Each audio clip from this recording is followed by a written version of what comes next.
صلی اللہ علیہ یا رسول اللہ وسلم علیہ یا تاریخ رجب میں وصال ہوا حضرت امیر معاویہ کا. شعبان کی 4 تاریخ کو 2 یا 3 تاریخ کو یہ خبر پہنچی. 4 شعبان کو یہاں سے نکلے, مکہ المکرمہ پہنچے. مکے میں آئے تو بڑے خاموشی کے ساتھ, آہستگی کے ساتھ, کسی کو کچھ خبر نہ دی, کسی کو کچھ نہیں بتایا. بس طواف کرتے ہیں, عبادت کرتے ہیں, عمرہ کر چکے ہیں, ذکر و اذکار ہے. ظاہر سی بات ہے پورے مکے میں تو گھر گھر خوشیاں منائی گئیں, گھی کے چراغ جلے کہ شہزادہ رسول آئے ہیں. اس کے پہلے حج اور عمرے کے لیے سرکار حسین آتے تھے فوراً چلے جاتے تھے, لیکن اب کی آئے ہیں تو کب جائیں گے پتہ نہیں ہے. تو روز کا معاملہ, روز حرم میں بیٹھے, دن رات صبح و شام ملاقات کرنے والوں کا تانتا بندھا ہے. فیض اٹھا, نبی کا فیض حسین کے در دولت سے بٹ رہا ہے. اور اسی میں کچھ سیاسی باتیں بھی ہو رہی ہیں. امام حسین کہتے ہیں خاموش, کسی سے کچھ بات نہیں کرنی. میں یہاں بلد امین میں آیا ہوں, حرمت والی سرزمین پر آیا ہوں, یہاں اختلاف کی بات مت کرو, میں یہی رہوں. یہاں تک کہ رمضان المبارک آتے آتے امام حسین کے پاس ایک دن ایک خط آیا. وہ خط لانے والے 5 آدمی تھے, کوفہ سے آئے تھے. اس میں لکھا تھا کہ ہم شیعان علی سے محبت کرنے والے. یہاں بات یہ ہوئی, 2-3 جملے سن لو. جب امام حسین یہاں آئے تو پورے عالم اسلام میں خبر پھیل گئی کہ امام حسین نے یزید کی بیعت نہیں کی ہے اور وہ مکے آ گئے ہیں. کوفہ میں جو بہت پہلے ہی سے علی سے محبت کے دعوے کرنے والوں شیعان علی کی بڑی تعداد رہتی تھی.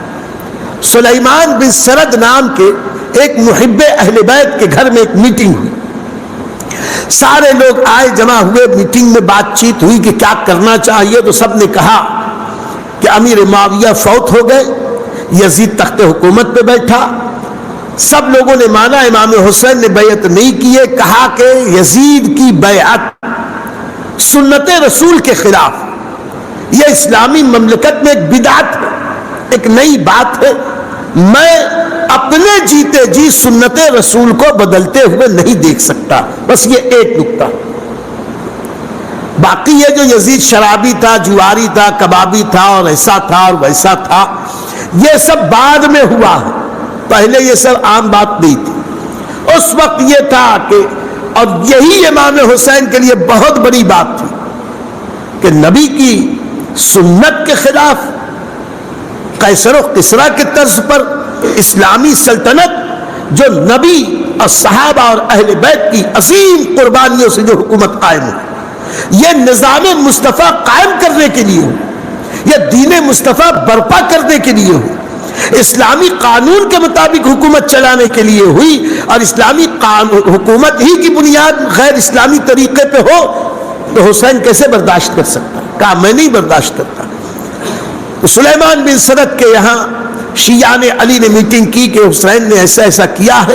امام حسین کو خط لکھ کر بلایا جائے کوفہ, اور ان سے کہا جائے کہ آپ دعویٰ کرو خلافت کا, ہم آپ کی بیعت کریں گے, آپ کے ساتھ رہ کر اسلامی مملکت قائم کریں گے.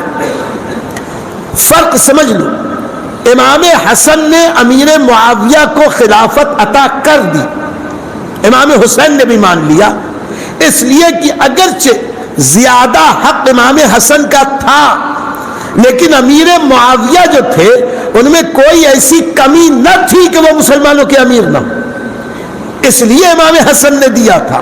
اور یہاں یزید کم عمر بھی تھا, فاسق بھی تھا, اور غیر اسلامی طریقے پر وہ حکومت چاہ رہا تھا. امام حسین نے کہا ہم نہیں مانتے. تو سلیمان بن سرد کے یہاں میٹنگ ہوئی, یہ خط لکھا گیا, سب لوگوں نے دستخط کی, اور امام حسین سے گزارش کی گئی کہ آپ کوفہ چلے آئیں, آپ کو ہم سر آنکھوں پہ بٹھائیں گے, آپ کے ہاتھ پہ بیعت کریں گے, اور اسلامی مملکت اسلام کے قانون کے مطابق قائم کریں گے. یہ خط آیا، امام حسین نے پڑھا، رکھ دیا۔ 3 دن نہیں گزرے تھے کہ 53 خط پھر آ گئے، اور ہر خط پہ 3 4 5 لوگوں کے دستخط۔ ویسے تو رافضی لوگ کہتے ہیں کہ 12,000 خطوط کوفے والوں نے لکھے، ان کے ہاں بہت ہر چیز میں مبالغہ ہے، لیکن محتاط مورخین کے نزدیک تقریباً 150 خطوط آئے، اور یہ 150 خطوط بھی کم نہیں ہوتے، یہ 150 خطوط، اور ہر خط پہ 4-5 سرداروں کے نام تھے۔ یہ سب کے سب سرداران کوفہ تھے جنہوں نے بلایا تھا۔ یہ ہندوستان کی ریاست کا الیکشن تھوڑی تھا کہ آیا رام گیا رام چیلا رام اور ہر قسم کے لوگ سب کے سب ووٹ دے رہے ہیں، سب کے سب ایک ہی جیسے ہیں۔ اسلامی قانون میں جو سردار ہوتے تھے، وہ ایک سردار نے کسی چیز کا فیصلہ کر دیا، اس سردار کے ماتحت جتنے ہیں سب کا فیصلہ وہی ہوتا تھا۔ تو کوفہ سے 150 خط آ گئے، امام حسین نے سب چمڑے کی تھیلی میں جمع کی۔ رمضان ختم ہوتے ہوتے امام حسین کے سامنے ایک بہت بڑا مسئلہ یہ آ گیا، اسلام کے قانون پر عمل۔ یزید غیر اسلامی طریقے پر بادشاہت چاہتا تھا، حسین چاہتے تھے اسلامی طریقے پر ہو۔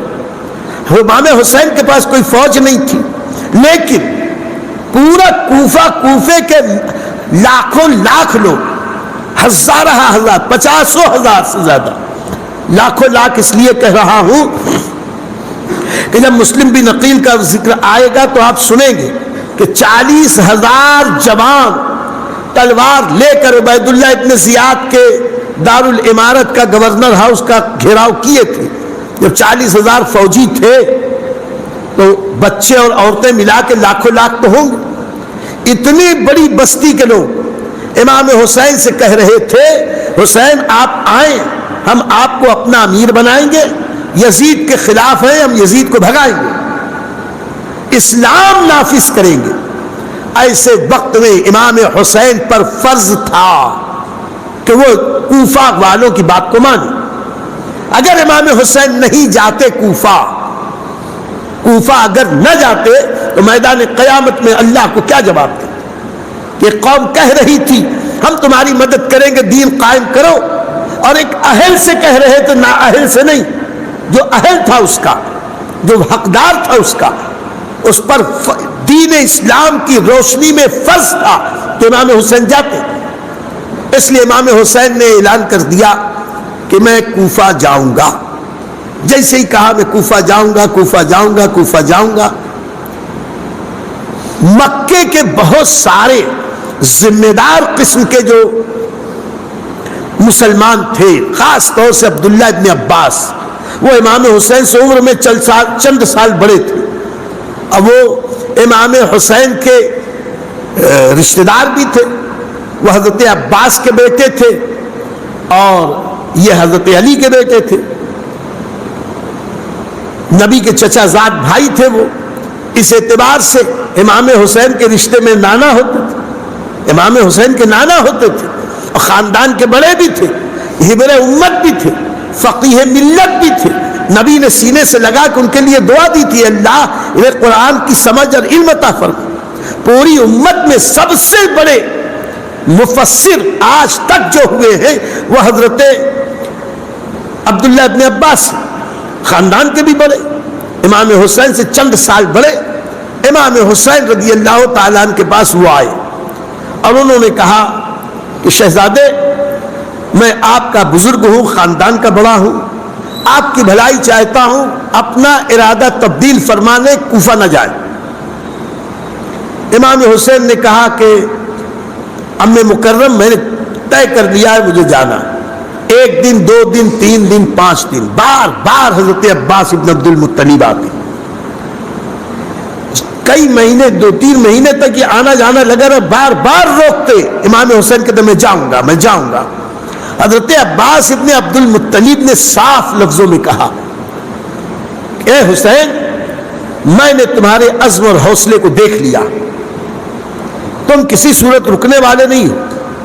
اگر مجھے یہ یقین ہو جائے کہ میں تم سے لڑائی کروں، ہاتھا پائی کروں، اپنے آپ کا تماشا بنا لوں، لوگوں کے سامنے مار پیٹ کر کے ایک تماشا بنا لوں، اس کے بعد آپ رک جاؤ تو میں اس کے لیے بھی تیار ہوں، لیکن مجھے یقین ہے کہ آپ اس کے بعد بھی نہیں رکیں گے۔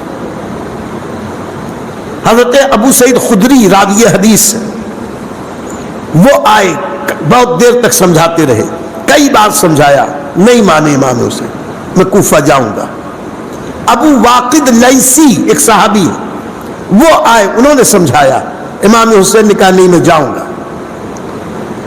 حضرت جابر امام حسین نے سمجھایا، امام حسین نے کہا میں جاؤں گا۔ مکہ تھا، لوگ آتے جاتے رہتے تھے، یہاں تک کہ محمد بن حنفیہ کا خط آیا جو حضرت علی کے دوسری بیوی سے بیٹے تھے، مدینے میں رہتے تھے۔ انہوں نے پہلے بھی مشورہ دیا تھا کہ یہ کرو، یہ مت کرو، وہ ایسے ایسے کرو، انہوں نے بھی منع کیا تھا کوفہ مت جاؤ، کسی خاص گروہ جماعت کی طرف مت جاؤ، آپ کو جانا ہے تو مکہ میں خاموشی کے ساتھ بیٹھو، وہیں سے بیعت لو۔ امام حسین نے کہا مکے میں یہ سیاسی کام نہیں کروں۔ کہا کہ پھر محمد بن حنفیہ نے کہا کہ آپ یمن کی طرف چلے جاؤ، صحراؤں کی طرف چلے جاؤ، پہاڑوں کی طرف چلے جاؤ، بنو طی کی طرف چلے جاؤ، ویرانوں کی طرف چلے جاؤ، اور دیکھتے رہو اللہ کیا معاملہ فرماتا، اس کے مطابق آپ کچھ کر لو۔ محمد بن حنفیہ کا خط آیا، امام حسین نے کہا نہیں میں تو کوفہ جاؤں گا۔ یہاں تک کہ عبداللہ ابن زبیر آئے، یہ بھی عمر میں چند سال امام حسین سے بڑے ہیں، یہ حضرت عائشہ صدیقہ کی بڑی بہن اسما کے بیٹے ہیں، حضرت سیدنا صدیق اکبر کے نواسے ہیں، مدینے میں مہاجرین میں سب سے پہلے پیدا ہونے والے بچے، نہایت جری، عقل مند، زبیر بن عوام عشرہ مبشرہ کے صحابی ان کے بیٹے، اسما بنت ابی بکر ذات النطاقین کے بیٹے۔ کہنے کا مطلب یہ ہے کہ بڑے دیندار، بڑے نیک، بڑے اچھے، بڑے عقل مند، بڑے سیاسی سوجھ بوجھ والے، وہ آئے، کہا شہزادے آپ کوفہ نہ جائیں، کوفے والے اچھے نہیں۔ ان میں سے اکثر لوگ کہتے تھے کہ کوفی اس لائق نہیں ہے کہ ان کے اوپر بھروسہ کیا جائے۔ اپنے کمنٹ سے نوازیں، مثبت باتیں ہمیں عطا کریں، اگر ہم کہیں غلطی کریں تو اس سے بھی آپ ہمیں آگاہ کریں، جو ہمیشہ میں آپ کو یاد دلاتا ہوں۔ اب بھی آپ توجہ فرمائیں، نوازش ہوگی آپ معمار ملت چینل کو سبسکرائب کریں اور لائک کریں۔ لائک کرنے سے ناظرین یہ ہوتا ہے کہ یوٹیوب چینل اس کلپ کو، اس ویڈیو کو دوسرے ویورز تک فارورڈ کرتا ہے، تو لائک کریں گے تو ایک اچھی بات ہم دوسرے تک پہنچانے کا نیک کام کریں گے، اور معمار ملت چینل کو بھی گرو بارش ہے، سبسکرائب ضرور کریں اور لائک بھی ضرور کریں، اور ہو سکے تو شیئر بھی کریں۔ السلام علیکم ورحمۃ اللہ وبرکاتہ۔